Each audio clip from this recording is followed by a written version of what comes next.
Namaskar दोस्तों, good evening friends. I am Dr. Sanjay Kalra, your friendly and familiar endocrinologist. And you're watching Dr. KK's Med Talks, Mondays with Dr. Sanjay Kalra का हमारा ये non-stop show का 1123वां 1123rd episode है. Let's have the headlines for the day.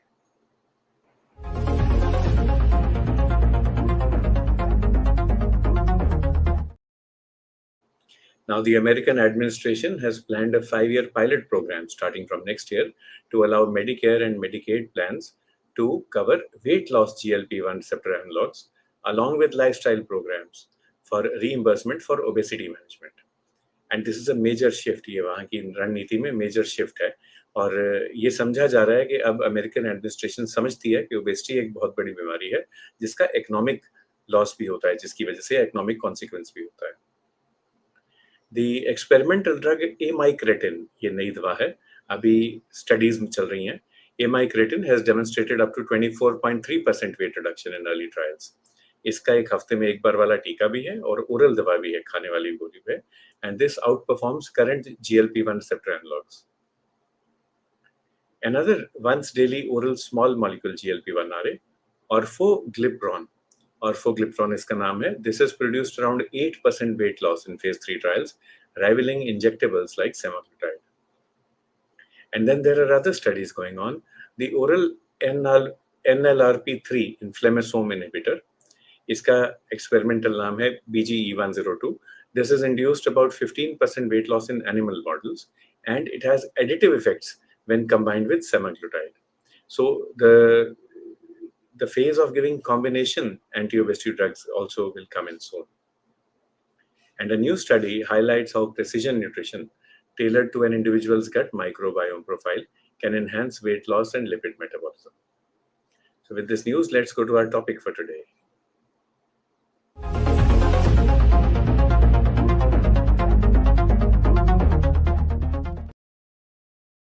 Newer modalities in obesity management. इनकी बात करेंगे, newer modalities इन obesity management की. और आज हमारे गेस्ट अभी आएंगे, उनको तब तक इंट्रोड्यूस करते हैं. Our guest is doctor Jaspreet Singh, a consultant endocrinologist at Cygnus Ujala hospital in Jammu. आते हैं तो इंट्रोड्यूस करते हैं, बट तब तक हम बात करते हैं न्यूअर मोडालिटीज की. And we welcome everyone who is logged in. Ramji Agarwal sahab को नमस्कार, स्वप्ना जैन मैडम को good evening, and hi to Aditya Pannu. It's nice to see everyone with us, Aditya and Swapna जी, राम जी साहब, सब लोग साथ हैं तो बहुत अच्छा लगता है. और हम दवाइयों की बात करते हैं. पिछली बार हमने बात की थी, डॉक्टर प्रियंदर ठाकुर थे हमारे साथ, and we spoke about the various aims, the various complications of obesity. अब अगर हम न्यूअर मोडालिटीज की बात करें, let's look at the older modalities first. जो ट्रेडिशनल मोडालिटीज हैं, the first line therapy is IBT, intensive behavioural therapy. Intensive means normal से ज्यादा मेहनत मशक्कत के साथ, गहराई के साथ. बिहेवियरल थेरेपी ऐसी थेरेपी जिसके साथ हम दवाई अपनी कार्य को, कर्म को बदल सकते हैं, so that we are able to change our behaviours and choices. Intensive behavioural therapy की डेफिनेशन है at least 26 hours of therapy by a qualified therapist over 3 to 12 months. तो इसका मतलब 3 से 12 महीने में आपको कम से कम 26 घंटे एक थेरेपिस्ट के साथ बैठना है जो आपका बिहेवियर बदले. बिहेवियरल थेरेपी अलग तरह की होती है. You can just focus on the behaviour itself, और you might do something called CBT, cognitive behavioural therapy. अब कॉग्निशन की अगर बात करें, कॉग्निशन का मतलब है थिंकिंग, और जब थिंकिंग की बारी आती है, देन वी नीड एक्सपर्ट थिंकनेटर्स. So a warm welcome to doctor Jaspreet Singh.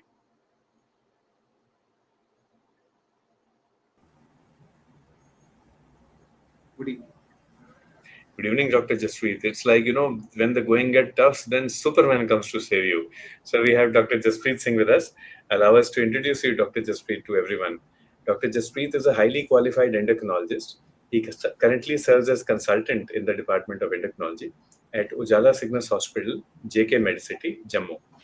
His focus interests are obesity, diabetes, metabolic syndrome, and he has contributed extensively, not only in terms of clinical care, but also academics and research. So Dr. Jaspreet, warm welcome. Thank you, sir. Thank you. Sir हम बात कर रहे थे और लोगों ने join किया है, तो हम बात कर रहे थे कि न्यूअर मोडालिटीज हैं ओबेसिटी मैनेजमेंट की। बट अगर न्यूअर मोडालिटीज के बारे में जाने तो ओल्डर का भी पता चलना चाहिए। Would you like to share with us perhaps through slides या डिस्कशन में? Yeah. I have tried to make a small presentation of everything so that it या becomes easy for everyone to grasp the topic. So uh, I'll begin by sharing my slide. It will take a minute.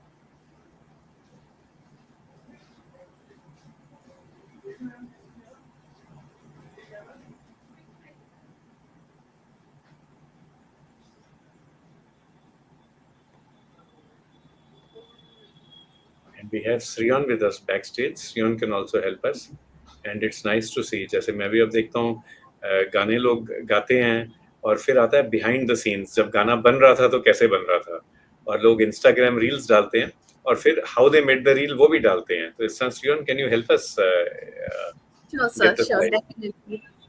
It's getting Hello, sir. Good uploaded. evening, Jaspreet, sir. Good So evening. there is an option coming at your screen as present. Okay. Yeah, please click on it. Then, sir, you need to click on PPT and PDFs coming Yeah. like that. Yeah, please Yeah. click on it. After that, you Uh, will get an option coming as your computer. yeah. Yeah, please click on it, and after that, you need to choose the file where you have saved it and click on open. It will show you as processing or uploading. Yes, it is. It has already uploaded. Now it's processing. Okay, sir. Just give it 2 minutes, and once it Yeah. gets added, I will add it on the screen, sir. Thank you.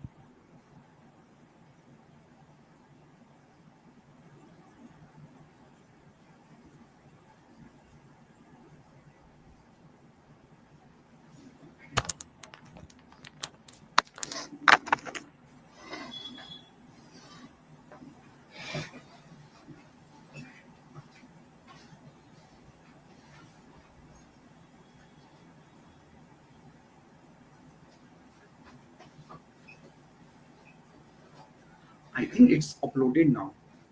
Yes.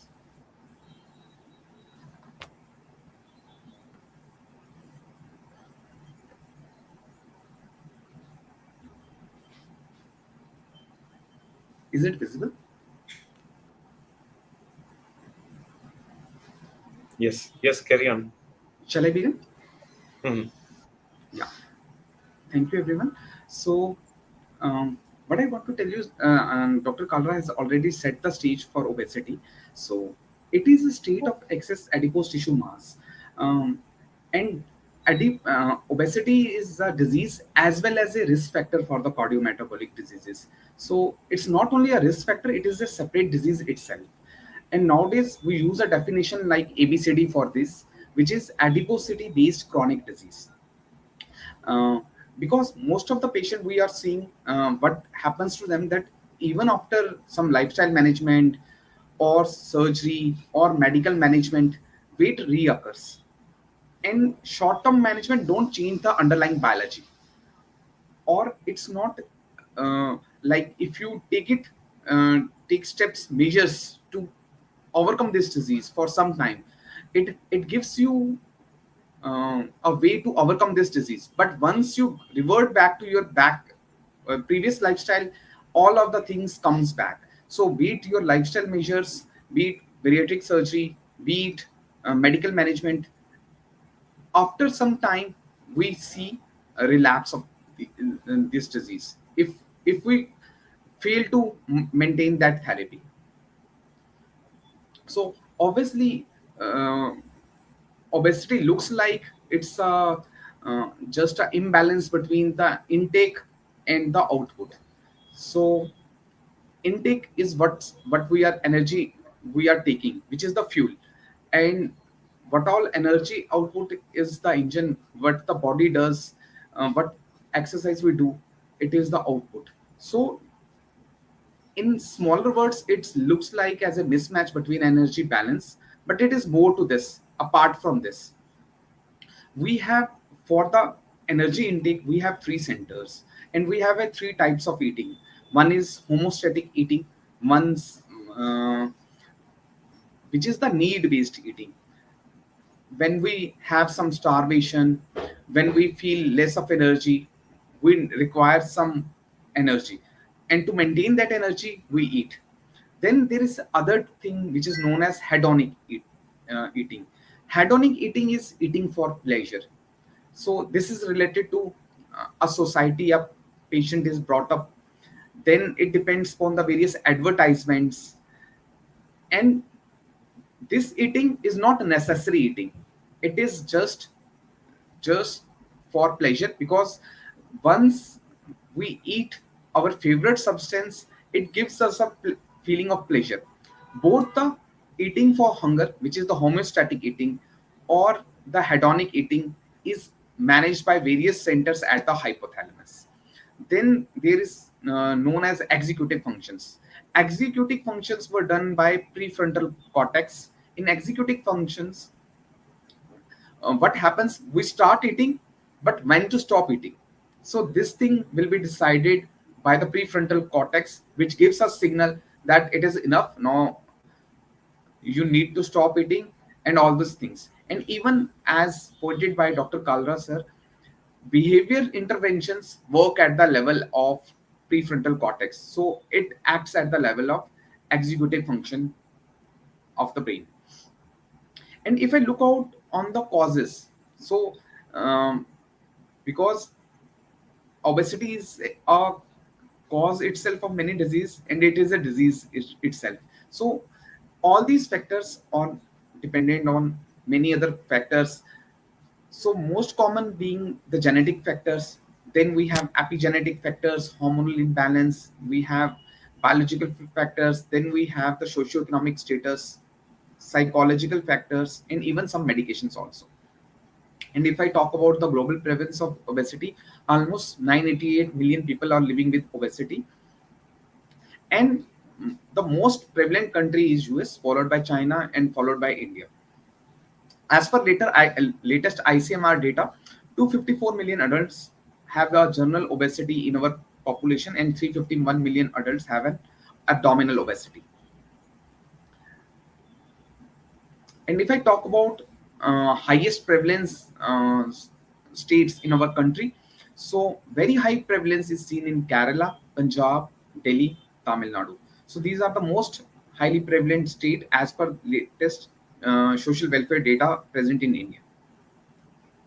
And almost, if I talk about what's the risk, because it's a risk factor for cardiovascular disease, so almost 70% of the death which occurs in obesity is due to cardiovascular involvement only. And if I talk about only obesity, even the risk increase in waist circumference is is related to bad outcomes or bad hazard ratio. We have various studies like Hope study, which has shown that even the abdominal obesity itself alone risk factor increases the risk of cardiovascular death, as well as cardiovascular morbidity also. And once the risk factors keep on adding, so once a patient apart from obesity gets hypertension, dyslipidemia, diabetes, even the risk even increases to further. And even in a very large study in UK, it has been seen that as the number, as the waist circumference, as the obesity increases, as well as the other risk factors like diabetes, hypertension, dyslipidemia come into play, the risk of getting bad cardiovascular outcome increases. There was a initially there was a very common term which is known as metabolically healthy people, but it is a misnomer. Now we have various studies, because according to ATP adult treatment panel 3 criteria, we have one criteria in which the patient is having obesity only without any features of metabolic syndrome, so we call it as a metabolic healthy obesity.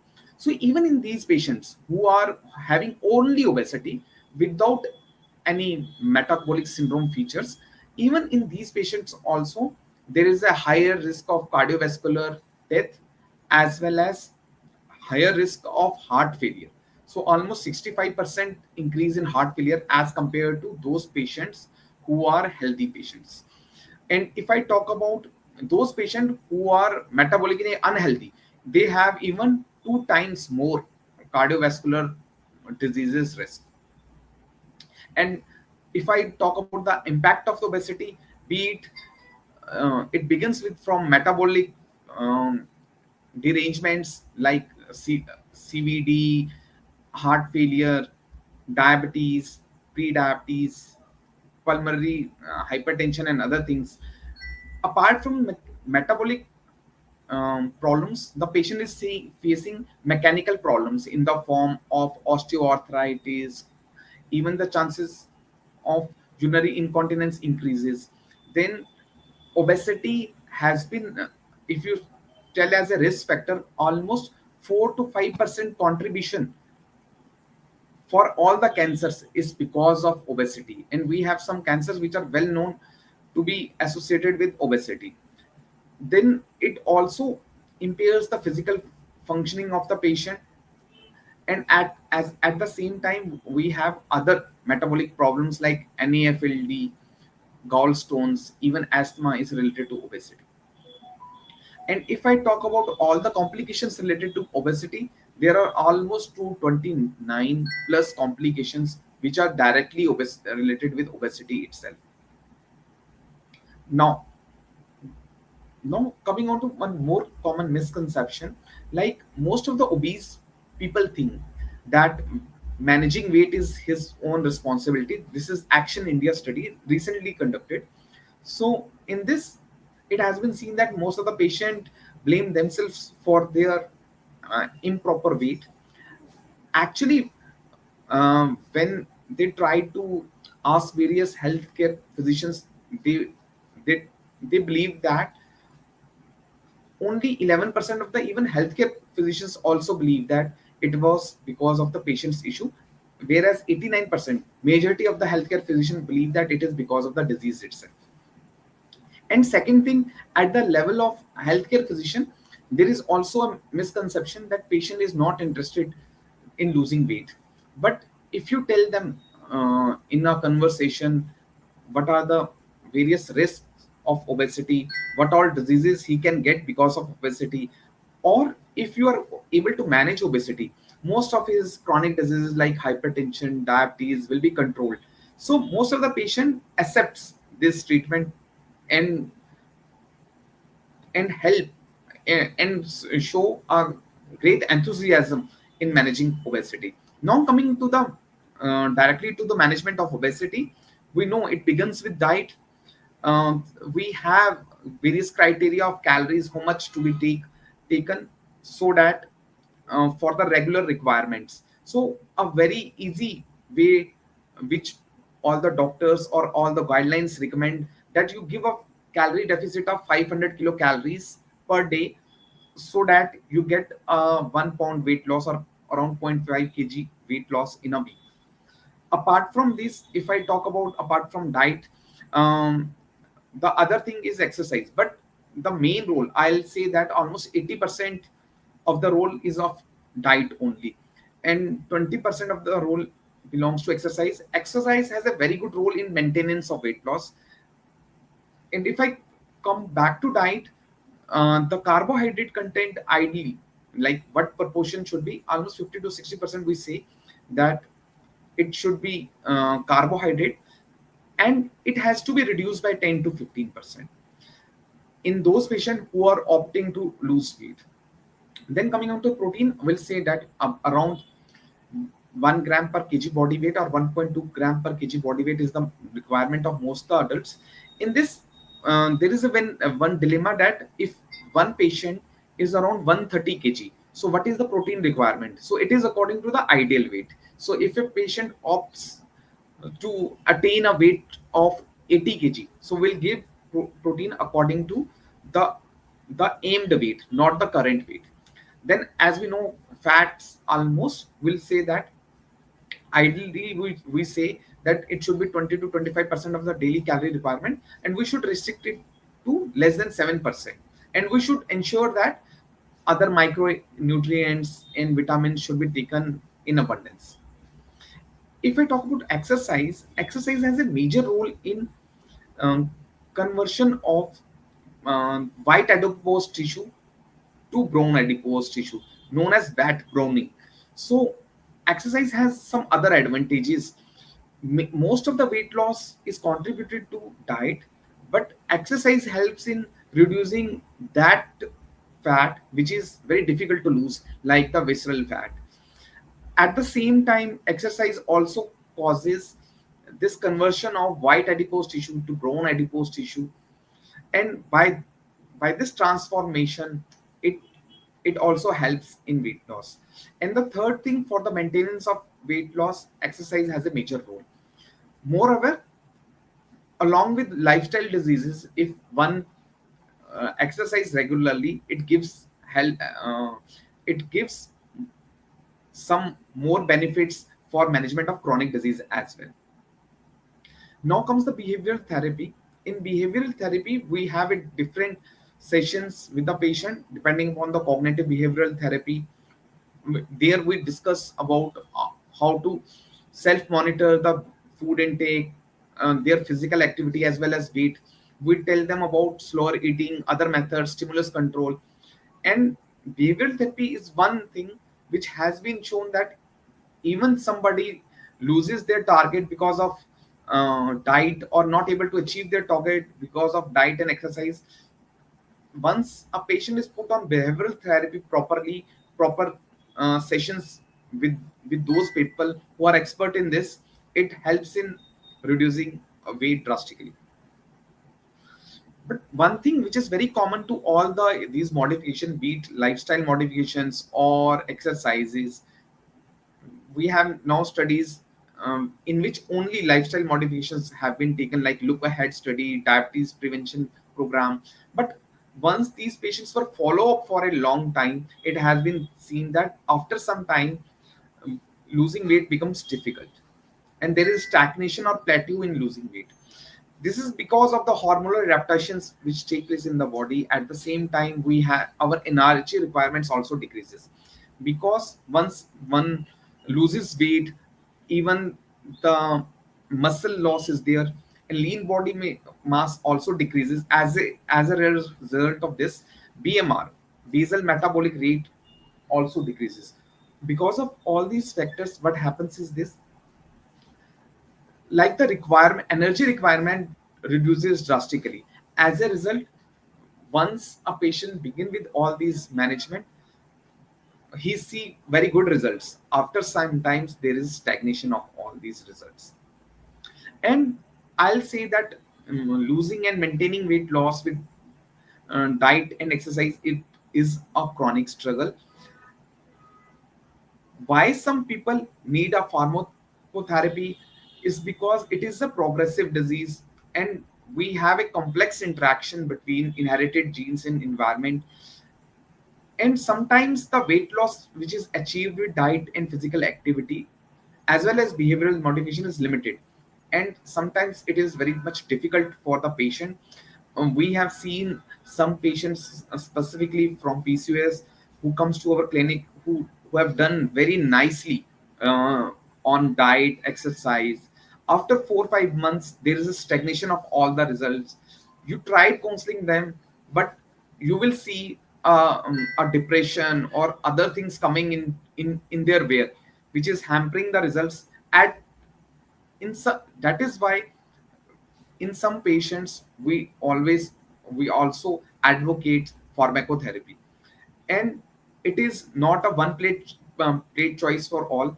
Some patients require pharmacotherapy right from the beginning once they are having chronic diseases. Suppose an obesity patient is suffering from hypertension, dyslipidemia, diabetes. In those patients, even losing so much time for these therapies like diet, um, exercise, we directly start with pharmacotherapy. It doesn't mean that diet and exercise is not needed in all these patients, but obviously we require a combination of all these therapy, so that we are able to achieve the desired targets at um, at a given time. And most of the FDA approval criteria says the same. Almost they say that most more than 35% of the patients should lose 5% more weight to get this target. And if I talk about the pharmacological options for the management of obesity, Right from the beginning to this date, many drugs came into picture. Most of the drugs cause appetite reduction. There were some drugs which causes energy wastage as well. And if you talk about various trials, you will see that once the trial open, because it started with many drugs. If I take some example, be it silbutramine or naltrexone, bupropion, or lorcaserin. It began very well, but after some time, we are seeing some increased cardiovascular risk or some not uh, the weight loss was not significant, or some effects like fibrosis of the valves. So over a period of last 100 years, there is more of the failure stories than success stories. So be it the US market or European market, most of the drugs which were used were associated with some valvular heart disease, pulmonary hypertension, dependency, or suicidal thoughts. Because of these drugs were constantly taken off from the market. But and if I talk about our this period of time, GLP-1 agonist seems the one of the best drug, and it has been able to improve the cardiovascular outcomes as well as the other risks associated with obesity, be it diabetes, be it hypertension or cardiovascular outcomes. It is one of the best with this drug. So don't I don't want to go into the too much details about other drugs. So I'll take only those drugs which are in the market presently, and in which further research is going on very enthusiastically by all the pharma companies. So we have single agents like GLP-1 agonist, then we have dual agents where GLP-1 is combined with either GIP or glucagon receptor agonist. Then we have triple agents also, where glucagon, GLP-1, GIP, or some other receptors are taken into part. And if I talk about the weight loss, it's around 15 to 20% with all these newer agents, just below the bariatric surgery. And what are the indications for these drugs? They are indicated as an adjunct to diet and exercise to improve the glycemic control in diabetic patient, and those patients who are non-diabetic having BMI more than 30, they are indicated. Whereas in those patients having BMI more than 27 kg per meter square, in presence of at least one weight related complication like hypertension, dyslipidemia, diabetes, OSA, or any cardiovascular disease, they are indicated. And most of the mechanism revolve around CNS only. Uh, they they improve those they decrease the level of those hormones, those peptides, which causes more of eating like ghrelin, and they increase those level of those peptides which cause more satiety. At the same time, they have some effects at the gut level also by the incretin effects, and also they causes gastric slowing as well as vagal stimulation, which causes a sense of satiety. And most of these agents, beat semaglutide or the latest one, the tirzepatide, we in these all these agents we have seen around 15% weight loss. And we have now enough data with both these drugs. So be it we have various step trials with semaglutide around step 1 to step 7, in which um, we find almost 15% weight loss. And almost it has been done, if we combine the number of patients that has been studied, it's up to 17,000. And with even with the latest tirzepatide, we have experience in only the trials in phase 2 phase 3, we have experience of more than 6200 participants. So with Monjaro or tirzepatide also, the evidence is keeping on growing only. And if I talk about the other agonists which are into the making, we have potaglutide, in which the glucagon, uh, it is a glucagon agonist as well as GLP-1 receptor agonist. This is a dual agonist. It is still in the making, and mainly it is approved. It it's working on NAFLD as well as obesity. Then we have cagrilintide, in which the amylin agonist drug is combined with the semaglutide. Apart from this, we have triple agonist like retatrutide, in which glucagon agonist, GLP-1 and GIP uh, agonist drug is combined.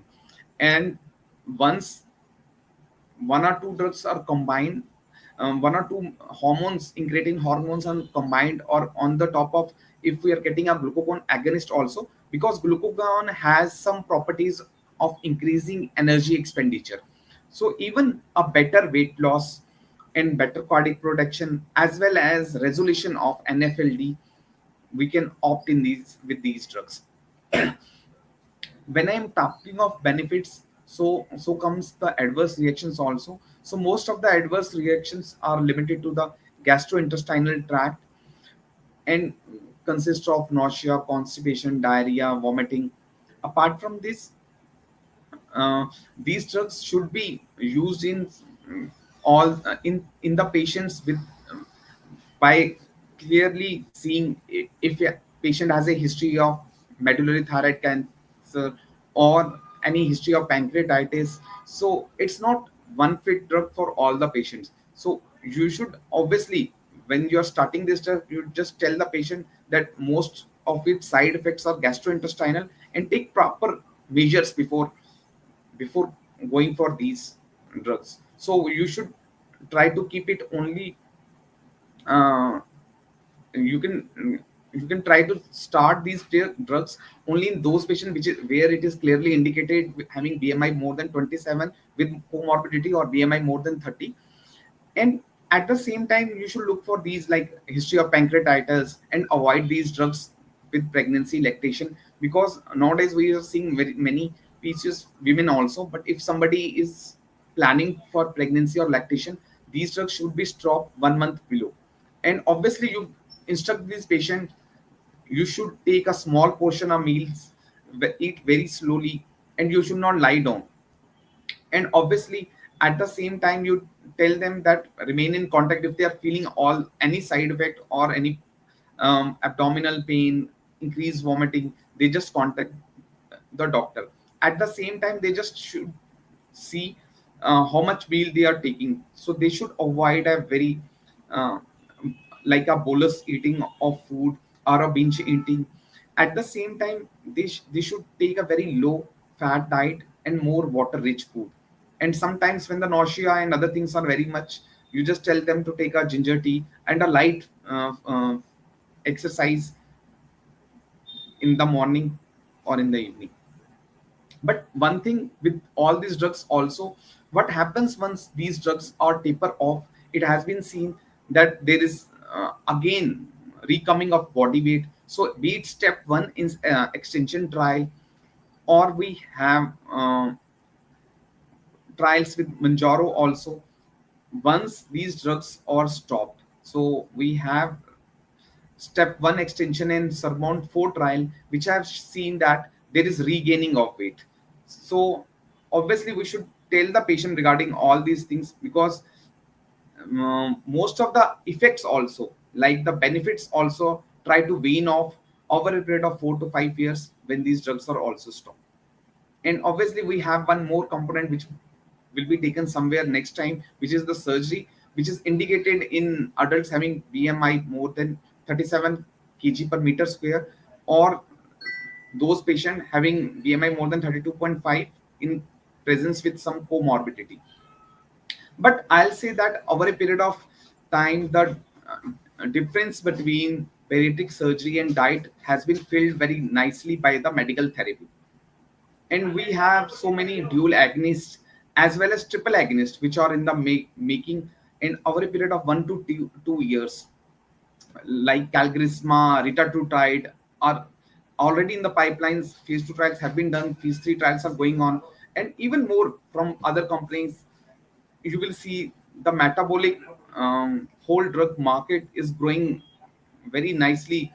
If you see, so almost there are around 20 drugs in the pipeline having various dual agonists or triple agonists working at the incretin levels.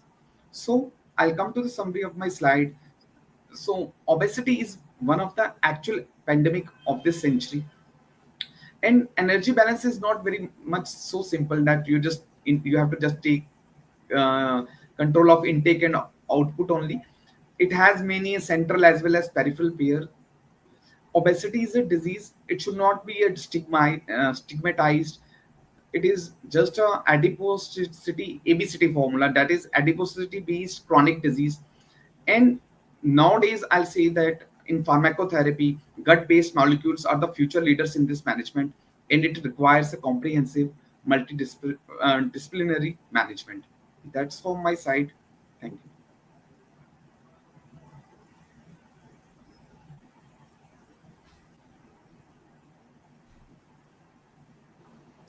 Thank you, Dr. Jaspreet. A great presentation. And also, good evening from Vinayak Sharma ji, who has joined. Sir, एक question आ रहा है. You have talked about all the newer drugs that are available. इनके कोई side effect भी होते हैं क्या इन दवाइयों के? And जब हम ये medicines या injections लेते हैं, तो how do we minimize the side effects? Shall I take, sir? Yes. हाँ जी, तो मेन है कि ऑब्वियसली साइड इफेक्ट्स भी होते हैं, तो इनको जब भी लेना है आपको पेशेंट को एक बार डॉक्टर से मिलके ही लेना है। अपने जो इश्यूज हैं डॉक्टर आपके कुछ प्रीलिमिनरी टेस्ट करेंगे, वो देखेंगे कि सब चीजें आपकी ठीक चल रही है कि नहीं। At the same time obviously इसमें मेन इंस्ट्रक्शन ये होता है कि सबसे लोवेस्ट डोज से हम स्टार्ट करते हैं। और ऑब्वियसली कभी कभी क्या होता है कि जब कभी पेशेंट अपने लेवल पे रहता है या even at the doctor also, कभी कभी 1 महीने तक आपको कोई इफेक्ट भी नहीं पता चलता, क्योंकि इनकी इफेक्ट्स भी थोड़े स्लोली टू बिगन होते। तो अगर आपको ज्यादा प्रॉब्लम हो रही है तब भी आपको डॉक्टर को बताना है, तो ये हैंड इन हैंड अप्रोच रहती है। तो नॉर्मली आप पहले डॉक्टर को बताएंगे कि मैंने इतना डोज लिया, कैसा रहा, और वो डोज हम ऑलमोस्ट 1 मंथ तक कंटिन्यू करते हैं। अगर उसका कोई इफेक्ट नहीं भी हुआ तब भी हमें 1 मंथ तक से जल्दी उसको बढ़ाना का थोड़ा मतलब एकदम से बढ़ाना नहीं चाहिए डोज। सेकंड चीज ये है कि अगर आपको ज्यादा इफेक्ट हो रहा है, सपोज आपको भूख बिल्कुल भी नहीं लग रही है, या कभी डायरिया हो जाता है, या कभी गैस्ट्रिक इरिटेशन सी होने लगती है, आपको बहुत बेल्चिंग होने लगती है, तो उस टाइम पे आपको अपने डॉक्टर को बताना है। तो बहुत सारे हम छोटे छोटे मेजर्स होते हैं, जैसे सिंपल हम कहते हैं ग्रीन टी ले ली, सिंपल कावा या जिंजर टी ले ली, और लाइटली बहुत ही लाइट फूड ले लिया, बिल्कुल फैट फ्री डाइट ले लिया, और थोड़े लिक्विड्स ज्यादा ले लिए। तो ये सब अपनाने पड़ते हैं। तो it's from patient to patient. तो ऑब्वियसली मुझे लगता है कि कभी कभी क्या होता है कि इन द हाइप, क्योंकि आजकल बहुत सारी हाइप है मार्केट पे, तो बहुत सारे पेशेंट्स डायरेक्टली कुछ ट्राई करना चाहते हैं, या उनका कोई कजन ने लिया होता है। तो ऑब्वियसली ये मिस्टेक नहीं करनी चाहिए। You should meet your doctor, tell them their issues. Obviously if you have a better person जो आपको हर चीज में गाइड कर सकता है, तो why not to take their help. And sir, ऐसी भी कोई चीजें, लेट अस से मैंने ये दवाई शुरू की, थोड़ा सा जी कच्चा हुआ, थोड़ा सा पेट खराब हुआ, तो क्या मैं दवाई छोड़ दूं इसे या कंटिन्यू रखूं? ऑब्वियसली अगर थोड़ा सा प्रॉब्लम, हम हमेशा हर किसी को बोलते हैं, तो अगर आज भी कोई पेशेंट सुनना चाहता है तो मैं ये कहूंगा कि अगर आप एक्सपेक्ट करो देखो कि आप सोए उठेंगे अगले दिन सब चीजें बेटर हो जाएगी, तो नहीं होगा। थोड़ा सा ये इनिशियली आपको तंग करती है। मेनली जब हम स्टार्ट करते हैं या डोज बढ़ाते हैं, तो इन 2 टाइम पे आपको पूरा डॉक्टर से पूछ के करना है। और ऑब्वियसली अगर कोई प्रॉब्लम हो तो आपको खुद से कुछ दवाई बंद नहीं करनी होती है, क्योंकि इनिशियली ये थोड़ा तंग करते हैं, क्योंकि ये आपके बॉडी में इंक्रेटिन हार्मोन्स बढ़ा देते हैं। तो ऑब्वियसली ऐसा नहीं होगा कि आप पूरा आपको यू वोंट फील एनीथिंग, मतलब आपको ऐसा नहीं है कि कोई प्रॉब्लम लगेगी नहीं। आपको थोड़ा थोड़ा इश्यूज लगेंगे, आपको थोड़ा थोड़ा नोशिया, बेल्चिंग, थोड़ा सा हैवीनेस तो जरूर लगेगी। और ऑब्वियसली अगर आपको ज्यादा लग रही है तो आप अपने डॉक्टर से कॉन्टेक्ट कर सकते हैं। अगर नॉर्मली लग रही है तो कंटिन्यू रख सकते हैं अपना वीकली डोज। एंड ऐसी कोई चीजें जो हमें अपने डॉक्टर को जरूर बतानी चाहिए। मान लो मैं दवाई शुरू कर रहा हूँ वेट कम करने वाली, suddenly I decide to go on an extreme diet और अ फैट डाइट, जैसे कि मान लो मैंने कीटो डाइट शुरू कर दी, या suddenly very low carbohydrate, very low calorie diet शुरू कर दी, या कुछ और किसी तरह की भी डाइट शुरू कर दी मैंने, तो डॉक्टर को बताना चाहिए, is it always necessary that one good thing is good but two good things together are very good? Is it possible कि 2 अलग अलग इलाज आप इकट्ठे दें और एक्चुअली अपना नुकसान करा लें, अपना घाटा करा लें? जी जी, मैं तो ये कहूंगा कि ऑलमोस्ट आपको हर चीज बतानी है कि आप कौन सी डाइट ले रहे हैं, क्योंकि कभी कभी क्या होता है कि जैसे कीटो डाइट में तो बहुत फैट कंटेंट ज्यादा होता है, तो उससे बेल्चिंग और ये सब चीजें और बढ़ सकती है इसके साथ। तो नॉर्मली आपको अपने लेवल पे कुछ नहीं करना है, आपने बताना है, क्योंकि बहुत सारे पेशेंट्स कभी-कभी हमारे पास जैसे डायबिटीज के लिए आते हैं, तो कभी-कभी वो आयुर्वेदिक दवाई भी खा रहे होते हैं। तो you should share your full medical history कि आप क्या चीज़ ले रहे हैं। इवन एक बहुत ही इंपॉर्टेंट इंटरेक्शन है कि आप इतनी छोटा पॉइंट है, मैं कालरा सर के साथ ही शेयर करूँगा सारी पब्लिक के साथ कि इवन ओसीपी, अगर कोई एक फीमेल ओसीपी एक कॉन्ट्रासेप्टिव ले रही है, तो उसको वो भी बताना है कि मैं ये डॉक्टर को कि मैं अपने एक कॉन्ट्रासेप्टिव पिल्स रोज लेती हूँ, क्योंकि ऑब्वियसली देखा गया कि कॉन्ट्रासेप्टिव फेलियर हो जाता है। तो इवन एक स्मॉल चीज जो पेशेंट सोचेगा कि वो तो क्या ही बताना डॉक्टर को, ये तो गायनोकोलॉजिस्ट नहीं है, बट आप जो भी मेडिकेशन ले रहे हैं या जो भी अपना लाइफस्टाइल चेंज कर रहे हैं, ये छोटे से छोटे चीज, अगर आप कोई एक्सट्रीम एक्सरसाइज भी कर रहे हैं वो भी बताना है आपने, कि नॉर्मली आपको ऐसा कुछ स्प्रेन करके ना आए अपने डॉक्टर के पास, तो आप बोलो कि हमने ये चीज की एक्सरसाइज कर रहे हैं, ये चीज खा रहे हैं, क्योंकि आजकल market is flooded with all the products, कोई हर्बल लाइफ वाले हैं, कोई और हैं, हर कोई अपना प्रोडक्ट्स बेच रहे हैं। तो ऑब्वियसली क्या होता है कि अगर एक दवाई के साथ कोई और दवाई हो गया, तो इंटरेक्शन होने से कभी-कभी हमें नुकसान, फायदे की जगह उल्टा नुकसान हो जाता है। तो ये बहुत ही इम्पोर्टेंट चीज़ कही, बहुत ही महत्वपूर्ण चीज़ कही डॉक्टर जसप्रीत सिंह सर ने कि आप अपने डॉक्टर से कुछ छुपाएँ ना, और यदि कोई sudden change in diet, sudden change in exercise या सडन चेंज इन लाइफ़स्टाइल है, आपकी जीवन शैली में कोई चेंज आता है। ऐसा चेंज भी हो कि आप मान लो 2 हफ्ते के लिए घूमने जाना चाहते हैं, मे बी जम्मू जाना चाहते हैं घूमने के लिए, या आपकी जॉब बदल रही है, आपकी जॉब डिस्क्रिप्शन बदल रही है, पहले आप डे ड्यूटी में थे, अब नाइट ड्यूटी में आ गए हैं। Even things like that you have to share with the doctor. हो सकता है वो आपकी दवाई बदल दें, हो सकता है ना भी बदलें, बट उसमें हल्के-फुल्के चेंजेस ले आएँगे, उससे आपकी जो जीवन शैली है वो भी चेंज नहीं करनी पड़ेगी हमें, या ठीक रहेगी और आपकी क्वालिटी ऑफ लाइफ बेटर हो जाएगी। Dr. Jaspreet, we have people from across India listening to you, and if you would like to conclude, हमारा आज का टॉपिक था newer modalities of treatment. तो ये newer modalities क्या हैं obesity treatment की, and what do you think are the most promising ones for India in the next 1 to 2 years? Yes. तो एक्चुअली जो मेनली जो न्यूअर मॉडलिटीज हैं वो जीएलपी बेस्ड हैं, जो हमारे गट हार्मोन्स बेस्ड जो ड्रग्स आई हैं, तो चाहे वो ड्यूल एगनिस्ट हों या ट्रिपल एगनिस्ट हों, दोनों अब इंडिया में अवेलेबल हैं। तो मैं कहूँगा कि आजकल कुछ ऐसे ड्रग्स जो पहले इंडिया की पॉपुलेशन में अवेलेबल नहीं थी, वो सब हमारे पास अवेलेबल हैं। लेकिन हर एक दवाई का कुछ फायदे नुकसान, और ऑब्वियसली जो जिसको उस चीज़ का पता है, तो आई विल से कि आपको उसी से पूछ के लेनी चाहिए rather than going with public hype. तो मेरा यही मैसेज है कि चाहे हमारे पास पहले इसके लिए इतने ऑप्शंस नहीं थे, और ओबेसिटी को सिर्फ एक खाने की प्रॉब्लम या बिहेवियरल प्रॉब्लम या बहुत स्टिग्मेटाइज किया जाता था कि आप एक्सरसाइज नहीं करते, तो उन चीजों से उभर के एक ये बीमारी है जो कि और बीमारियों को भी न्योता देती है। तो ऑब्वियसली हमें उसके मैनेजमेंट के बारे में सोचना चाहिए, और अगर आपको जो इन चीजों से रिलेटेड कोई भी आप इशू से फेस कर रहे हो, तो बेस्ट आपका पर्सन जो आपका गाइड है वो आपका डॉक्टर है, स्पेसिफिकली एंडोक्रिनोलॉजिस्ट या दोज पीपल जो ओबेसिटी से बहुत अच्छी तरह से डील करते हैं। तो उनकी हेल्प लें, उनसे डिस्कस करें अपने इश्यूज, और अपने लेवल पे एक्सपेरिमेंट नहीं करें। बहुत-बहुत शुक्रिया सर, धन्यवाद। We have Sriyan with us backstage. Sriyan, could you please show a certificate of appreciation for Dr. Jaspreet? हम भारत की अलग-अलग भाषाओं में, विभिन्न भाषाओं में थैंक यू करते हैं। Thank you so much doctor Jaspreet Singh for being with us, but in Dogri ਤੁਹਾਡਾ ਧੰਨਵਾਦ। Thank you sir, thank you so much. And एक और धन्यवाद रामजी अग्रवाल साहब से भैया, और ये आ गया हिंदी में। सो शुक्रिया, धन्यवाद, मेहरबानी। इन डोगरी ਤੁਹਾਡਾ धन्यवाद। सपना जैन जी से इंग्लिश में थैंक यू, एंड जय हिंद। जय हिंद।